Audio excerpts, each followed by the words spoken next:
ഇന്ന് നമുക്ക് സദ്യ സ്പെഷ്യൽ മത്തങ്ങ എരിശ്ശേരി പെട്ടെന്ന് ഉണ്ടാക്കുന്നതെന്ന് കണ്ടു നോക്കാം. അപ്പോൾ അതിന് വേണ്ടിയിട്ട് നല്ല പഴുത്ത മത്തങ്ങ തന്നെ എടുക്കണം. ഉള്ളിൽ നല്ല മഞ്ഞ കളറായിട്ടുള്ള നല്ല ഓറഞ്ച് യെല്ലോ കളറായിട്ടുള്ള മത്തങ്ങ തന്നെ എടുക്കുക. അപ്പോൾ ഇതിൽ കാണുന്ന പോലെ നല്ല ഇങ്ങനെ യെല്ലോ കളറിൽ നല്ല കട്ടിയുള്ള തൊലിയാണെങ്കിൽ അത് കളയണം. പിന്നെ ഇതിൽ കാണുന്ന പോലെ അതിൻ്റെ ഉള്ളിലത്തെ ആ ചോറും ആ കുരുവൊക്കെ കളഞ്ഞിട്ട് തൊലി കളഞ്ഞിട്ട് കട്ട് ചെയ്തെടുക്കുക കേട്ടോ. കഴുകിയതിൻ്റെ ശേഷം കട്ട് ചെയ്തെടുക്കുക. ഇപ്പോൾ ചില മത്തങ്ങയ്ക്ക് പുറം ഭാഗത്തെ തൊലി ചെറിയൊരു പച്ച കളറും ഉണ്ടായിരിക്കും, അതുപോലെ തന്നെ അധികം കട്ടി ഉണ്ടാവില്ല. അങ്ങനെയുള്ളതാണെങ്കിൽ മത്തങ്ങയുടെ തൊലി കളയേണ്ട ആവശ്യമില്ല. തൊലിയോടുകൂടി തന്നെ കഷ്ണങ്ങളാക്കി എടുക്കാവുന്നതാണ്. ഉള്ളിലുള്ള ചോറും കുരുവൊക്കെ കളഞ്ഞാൽ മതി കേട്ടോ.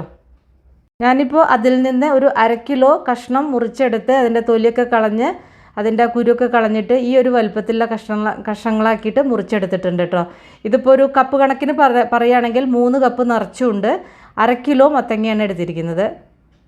ഇപ്പോൾ കഷ്ണങ്ങളൊക്കെ ചട്ടിയിലേക്ക് ഇട്ടിട്ടുണ്ട്. ഇനി ഇതിലേക്ക് ഒരു 1/2 ടീസ്പൂൺ താഴെയായിട്ട് അധികം എരിവില്ലാത്ത മുളക് പൊടിയാണ് ചേർക്കുന്നത്. നല്ല എരിവുണ്ടെങ്കിൽ അധികം മുളക് പൊടി ചേർക്കരുത്. പിന്നെ ഒരു നുള്ളു മഞ്ഞൾപ്പൊടി ചേർക്കണം. ഞാനിപ്പോൾ ചേർത്തത് കുറച്ച് അധികം മഞ്ഞൾപ്പൊടി ഇതിലേക്ക് വീണു. പക്ഷേ ഒരു നുള്ളാണ് മഞ്ഞൾപ്പൊടി എരിശ്ശേരിയിൽ ചേർക്കാവൂ, അധികം ചേർക്കരുത് കേട്ടോ. പിന്നെ 1 കപ്പ് വെള്ളം, അതായത് ഒരു 250 ml കപ്പിൽ 1 കപ്പ് വെള്ളം, ആവശ്യത്തിന് ഉപ്പും ചേർത്തിട്ടുണ്ട്. വെള്ളം ഇതിൽ കാണുന്ന പോലെ നികക്കി നിൽക്കണം കേട്ടോ. ഇനി ഇത് അടച്ചു വെച്ചിട്ട് വേവിക്കാം. ഞാനിപ്പോൾ ഈ എരിശ്ശേരി മത്തങ്ങ മാത്രം വെച്ചിട്ടാണ് കാണിക്കുന്നത്. ഇതിൻ്റെ കൂടെ നിങ്ങൾക്ക് വൻപയർ ചേർത്തിട്ട് മത്തങ്ങ വൻപയർ എരിശ്ശേരി ഉണ്ടാക്കാവുന്നതാണ്.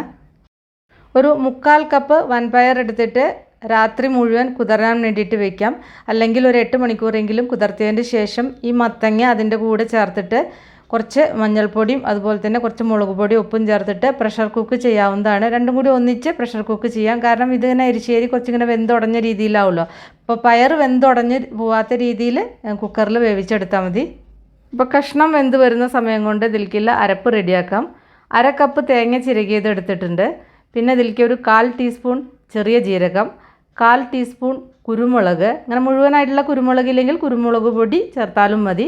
എന്നിട്ട് കുറച്ച് വെള്ളം ചേർത്തിട്ട് തരിതരിപ്പായിട്ട് അരച്ചെടുക്കുക. ഫൈൻ പേസ്റ്റ് ആക്കരുത് കേട്ടോ. അങ്ങനെ തരിതരിപ്പായിട്ട് അരച്ചെടുത്താൽ മതി. വല്ലാതെ മിനുസാക്കിയിട്ട് അരച്ചെടുക്കരുത്. ഇപ്പോൾ കഷ്ണമൊക്കെ നന്നായിട്ട് വെന്തുടഞ്ഞാലും കുഴപ്പമില്ല. ഞാനിത് അടച്ചു വെച്ചിട്ടുണ്ടായിരുന്നു കേട്ടോ. അപ്പോൾ ഇതിൽ ഉപയോഗിക്കുമ്പോൾ നല്ലാതെ എരിവുള്ള മുളക് പൊടിയാണെങ്കിൽ മുളക് പൊടിയുടെ അളവ് കുറച്ചിട്ടും ചേർക്കാം കേട്ടോ. പിന്നെ നിങ്ങളിപ്പോൾ ഇതിൻ്റെ കൂടെ പയർ ചേർത്ത് വേവിക്കുന്നുണ്ടെങ്കിൽ അപ്പോൾ ഈ നാളികേരത്തിൻ്റെ അളവ് കൂട്ടണം. 1 കപ്പ് നാളികേരം, അതുപോലെ തന്നെ 1/2 ടീസ്പൂൺ ചെറിയ ജീരകം എടുത്തിട്ട് അരയ്ക്കണം. ഒരു 1/2 ടീസ്പൂൺ കുരുമുളക് കൂടി എടുക്കുക കേട്ടോ. ഞാൻ തരിതരിപ്പായിട്ട് അരച്ച നാളികേരം ഇതിൽ ചേർത്തിട്ട് നന്നായിട്ടൊന്ന് തിളപ്പിക്കുക. ലോ ഫ്ലെയിമിൽ വെച്ച് നന്നായി കുക്ക് ചെയ്യണം. ഒരു 5-6 മിനിറ്റ് നന്നായിട്ടൊന്ന് വേവിക്കണം. ആ ജീരകത്തിൻ്റെയൊക്കെ ഒരു പച്ചച്ചുവയൊക്കെ ഒന്ന് മാറണം. പിന്നെ ഉപ്പ് വേണമെങ്കിൽ ഉപ്പ് കുറച്ചുകൂടി ചേർക്കാം. ഈ മത്തങ്ങ വെച്ചിട്ടുള്ള എരിശ്ശേരി ആകുമ്പോൾ ചെറിയൊരു മധുരമുള്ള കാരണം ഉപ്പിടുമ്പോൾ എപ്പോഴും ശ്രദ്ധിക്കണം. ആ ഉപ്പ് കൂടുതലായി പോയി കഴിഞ്ഞാൽ അതിനാ ഒരു ടേസ്റ്റ് കിട്ടില്ല. ഇപ്പോൾ ഒരു 5-6 മിനിറ്റ് നന്നായിട്ടൊന്ന് തിളപ്പിച്ചിട്ടുണ്ട്. ലോ ഫ്ലെയിമിൽ വെച്ചിട്ട് തിളപ്പിക്കാവൂ കേട്ടോ. എന്നിട്ട് ഈ മത്തങ്ങ ചെറുതായിട്ടൊന്ന് ഉടച്ച് കൊടുക്കാം. ഞാനിപ്പോൾ വല്ലാതെ അങ്ങനെ പേസ്റ്റ് പോലെ ആക്കുന്നില്ല. അങ്ങനെ നിങ്ങൾക്ക് മുഴുവനായിട്ട് നന്നായിട്ട് ഉടച്ച് കൊടുക്കണമെങ്കിൽ അങ്ങനെയും ചെയ്യാം കേട്ടോ. അതുപോലെ തന്നെ ഈ മത്തങ്ങ വേവിക്കുമ്പോൾ വേണമെങ്കിൽ അതിൻ്റെ കൂടെ പച്ചമുളക് ഇഷ്ടമുള്ളവർക്ക് ചേർക്കാം. അല്ലെങ്കിൽ നാളികേരം അരയ്ക്കുമ്പോൾ അതിൽ വേണമെങ്കിൽ പച്ചമുളക് ചേർക്കാം. ഞാനിപ്പോൾ പച്ചമുളകൊന്നും ചേർത്തിട്ടില്ല. ഇതിൽ കുറച്ച് കറിവേപ്പില കൂടി ചേർത്തിട്ട് ഫ്ലെയിം ഓഫ് ചെയ്യാം.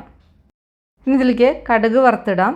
അപ്പോൾ അതിന് വേണ്ടിയിട്ട് 1 ടേബിൾ സ്പൂൺ വെളിച്ചെണ്ണ ഒഴിച്ച് ചൂടായി വരുമ്പോൾ അതിലേക്ക് 1/2 ടീസ്പൂൺ കടുക്, പിന്നെ ഒരു 2 ഉണക്കമുളക്, 1 തണ്ട് കറിവേപ്പില, പിന്നെ അതിലേക്ക് ഒരു 1/4 കപ്പ് നാളികേരം കൂടി ചേർത്തിട്ട് നന്നായിട്ട് വറുത്തെടുക്കുക. നാളികേരം മിക്സിയിലിട്ടിട്ട് ഒന്ന് അടിച്ചതിൻ്റെ ശേഷം വറുത്തെടുക്കുകയാണെങ്കിൽ കുറച്ചും കൂടി എളുപ്പമായിരിക്കും. പിന്നെ എരിശ്ശേരിക്കും കൂട്ടുകറിക്കൊക്കെ നമ്മൾ നാളികേരം വറുക്കുമ്പോൾ ഹൈ ഫ്ലെയിമിൽ വെച്ചിട്ട് വറുക്കരുത്. അപ്പോൾ അതിനൊരു ടേസ്റ്റ് കിട്ടില്ല. ഫ്ലെയിം ഒന്ന് കുറച്ച് വെച്ചിട്ട് വേണം വറുക്കാൻ കേട്ടോ. ഒരു ലോ ഫ്ലെയിമിൻ്റെയും മീഡിയം ഫ്ലെയിമിൻ്റെയും ഇടയിൽ വെച്ചിട്ട് ഫ്ലെയിം ആക്കിയിട്ട് അത് വറുത്തെടുത്താൽ മതി. കുറച്ച് സമയമെടുത്ത് വറുത്തെടുക്കുമ്പോഴാണ് അതിന് ടേസ്റ്റ് കിട്ടുക. ഇപ്പോൾ ഇത് നല്ല ഡാർക്ക് ബ്രൗൺ ആയിട്ടുണ്ട്. ഈ ഒരു രീതിയിൽ വറുത്തെടുക്കണം. ഇനി ഫ്ലെയിം ഓഫ് ചെയ്യാം. ഇനി ഇത് കറിയിൽ ചേർത്തിട്ട് മിക്സ് ചെയ്യുക. അതിനു മുന്നേ ഞാൻ ഈ കറിയിൽ കുറച്ച് ശർക്കര ചേർക്കുന്നുണ്ട്. ഓപ്ഷനിലാണ്. മത്തങ്ങയുടെ ആ മധുരം ഒന്ന് നല്ല ടേസ്റ്റിലാവണമെങ്കിൽ കുറച്ച് ശർക്കര ചേർക്കണം. വേണമെങ്കിൽ മാത്രം ചേർത്താൽ മതി കേട്ടോ. അപ്പോൾ ഞാനൊരു സ്പൂൺ ശർക്കര ചേർത്തിട്ടുണ്ട്. നിങ്ങൾക്ക് വേണ്ടെന്നെങ്കിൽ ചേർക്കണ്ട. അപ്പോൾ ഈ മത്തങ്ങ ഞാൻ പറഞ്ഞ പോലെ ഫ്ലെയിം ഒന്ന് കൂട്ടി വെച്ചത് കാരണം ഞാൻ അറിഞ്ഞില്ല. അപ്പോൾ ആ മത്തങ്ങയിലത്തെ ആ വെള്ളമൊന്നും വല്ലാതെ വറ്റിപ്പോയി. അപ്പോൾ ഇത്രയും ഡ്രൈ ആക്കണം എന്നില്ല. പക്ഷേ അത് ഉണ്ടാക്കി കഴിഞ്ഞപ്പോൾ നല്ല ടേസ്റ്റ് ഉണ്ടായിരുന്നു കേട്ടോ.